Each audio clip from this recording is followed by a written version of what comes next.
There are two type of latent heat. There are two type of latent heat. First is latent heat of fusion. Number two, latent heat of vaporization. Vaporization क्या होता है? The changing of liquid element or substance into vapor. वो वाला change जिसके अंदर liquid element, जो कोई भी लिक्विड एलिमेंट्स होते हैं वो आपके वेपर में कन्वर्ट हो जाते हैं, या उसको एनर्जी दे करके हम लिक्विड से वेपर में कन्वर्ट करते हैं, तो उसको वेपोराइजेशन बोला जाता है। तो अब वेपोराइजेशन भी आपके पास टू टाइप का होता है, टाइप ऑफ वेपोराइजेशन। तो फर्स्ट होता है आपके पास boiling, vaporisation of liquid on its boiling point. अगर मान लीजिए कोई भी सब्सटेंस अपने बॉइलिंग पॉइंट पर बॉइल होता है और तब वो वेपर में कन्वर्ट होता है, तो उसको बॉइलिंग बोला जाता है। दूसरा होता है evaporation, the process of liquid change into vapours at any temperature below its boiling point. जब कोई भी सब्सटेंस अपने बॉइलिंग पॉइंट से पहले ही वेपर बन जाए, या वो अपने बॉइलिंग पॉइंट से पहले ही उसका वेपोराइजेशन हो जाए, तो उसको इवेपोरेशन बोला जाता है। तो इसका सेम सा सिंपल सा घरेलू एग्जांपल जो आप अपने घर पर भी देखते हैं, तो जैसे कि हम कपड़ों को सुखाने के लिए डालते हैं, धो देते हैं कपड़ों को। जब कपड़ों को सुखाने के लिए डालते हैं, तो जब वो कपड़े सूख जाते हैं, तो वो जो वाटर उसके अंदर, वो जो वाटर पार्टिकल्स होते हैं कपड़े के अंदर, तो वो सभी वाटर पार्टिकल आपके पहले ही बॉइलिंग पॉइंट के पहले ही वेपर में कन्वर्ट हो जाते हैं। क्योंकि एटमॉस्फेयर का टेम्परेचर 100 डिग्री सेल्सियस नहीं होता, वो 30 डिग्री हो सकता है, 37 हो सकता है, 50 हो सकता है, कुछ भी हो सकता है। तो बाहर के टेम्परेचर पर ही वो जो आपका कपड़ा होता है वो सूखता है, और उसी टेम्परेचर पर उसके अंदर जो वाटर होता है वो वेपर में कन्वर्ट होता है। तो इसको बोला जाता है drying of cloth due heating by sun. जब हम सन की हीट से कोई कपड़ा सूखता है तो वो इवेपोरेशन होता है, ना कि boiling. B, evaporation of sea water due to heating by the sun. समुद्र के पानी का भाप में उड़ना, उसका एक इवेपोरेशन का एग्जाम्पल होता है। क्योंकि बाहर का बता चुके हैं हम कि बाहर का जो एटमॉस्फेरिक टेम्परेचर है वो इतना नहीं है कि 100 डिग्री सेल्सियस होगा और उसने वाटर को वेपर में कन्वर्ट करके वेपोराइजेशन कर दिया होगा, या सारे का सारा बॉइलिंग हुआ होगा। ऐसा कुछ नहीं है। तो बॉइलिंग वो होता है जब हम किसी सब्सटेंस को बॉइल करते हैं उसके बॉइलिंग पॉइंट पर ही आके। इवेपोरेशन वो होता है जब हम किसी सब्सटेंस को इवेपोरेट कर देते हैं उससे बॉइलिंग पॉइंट के पहले ही।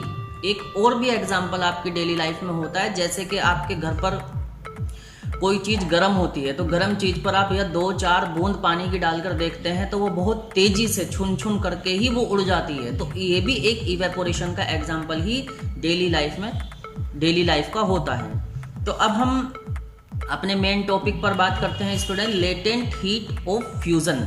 Latent heat of fusion. तो सबसे पहले definition, the amount of heat energy that is required to change 1 kg solid into liquid at the atmospheric temperature. जब हम 1 किलो सॉलिड को, जब हम सुनिए दोबारा से, 1 किलो सॉलिड को जब हम लिक्विड में कन्वर्ट करते हैं एटमॉस्फेरिक टेम्परेचर पे, तो जितनी भी एनर्जी उस 1 किलो सब्सटेंस को वेपर में कन्वर्ट करने के लिए रिक्वायर्ड होती है, तो वो energy latent heat of fusion बोली जाती है उस सब्सटेंस के लिए। तो यहाँ पर सेम एग्जांपल हम समझते हैं, latent heat of ice. Latent heat of ice, latent heat of ice equals to 3.34 into 10⁵ joule per kg होती है।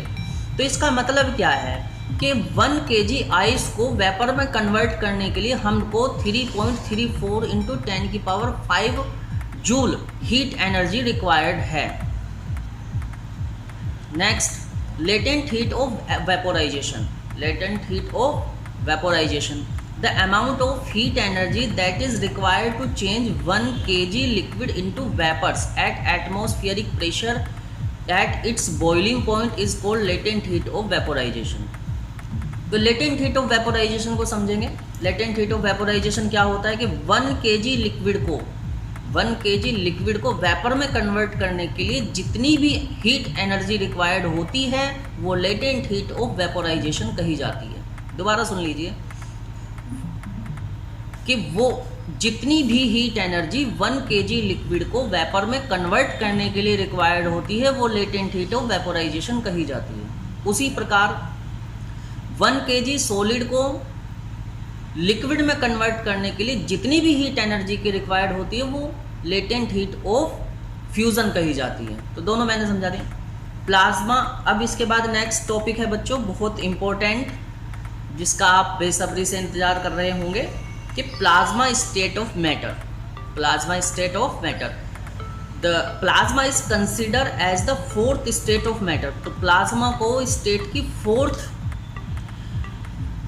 मैटर की फोर्थ स्टेट की तरीके से कंसिडर किया जाता है। Plasma consist of mixture of free electrons and ions. जो प्लाज्मा होता है वो फ्री इलेक्ट्रॉन और आयन का मिक्सचर होता है। तो जिसमें फ्री इलेक्ट्रॉन और आयन का मिक्सचर होता है तो वो प्लाज्मा स्टेट ऑफ मैटर होती है। तो इसके एग्जाम्पल्स भी मैं बता देता हूँ आपको।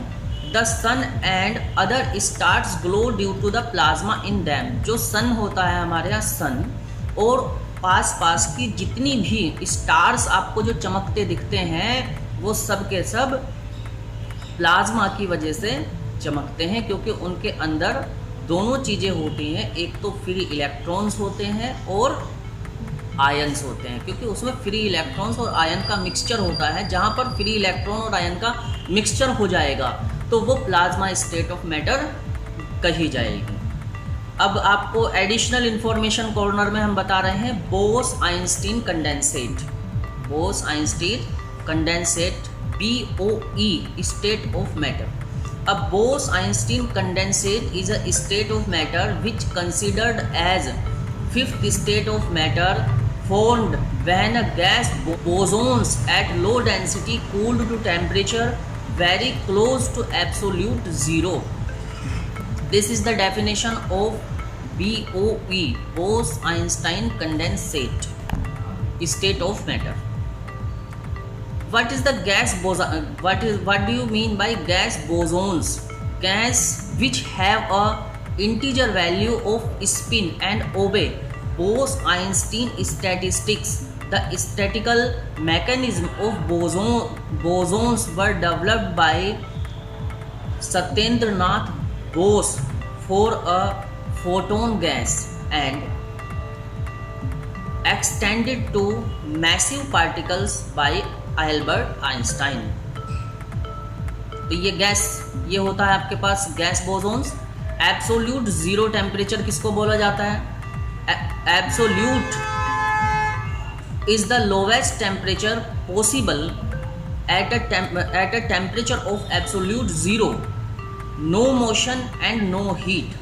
Absolute zero occurs at a temperature of 0 degree Kelvin, minus 273 degree Celsius, minus 460 degree Fahrenheit. So this is the additional information for you about the Bose-Einstein condensate state of matter. इसका explanation हम Bose-Einstein condensate में एक बार अलग से करेंगे और कुछ informations आपको बताएंगे नेक्स्ट वीडियो में, तो आप देखते रहिए हमारे चैनल को। अभी नेक्स्ट आपका टॉपिक होगा स्टूडेंट, नेक्स्ट वीडियो में होगा वो interconversion state of matter, the phenomena of change from one state of matter to another and then back to the original state is called interconversion of state of matter. तो जब कभी मान लीजिए कोई भी matter एक state से दूसरी स्टेट में कन्वर्ट होता है और फिर अपनी दोबारा वाली पोजीशन को या दोबारा वाली स्टेट को गेन कर लेता है, तो इसको inter conversation of state of matter कहा जाता है। तो अब इसके बाद कुछ थोड़े से हम एक बात और करेंगे, scales of measurement of temperature. There are 3 scales of measurement of temperature. First Kelvin scale, number 2 Celsius scale, number 3 Fahrenheit scale.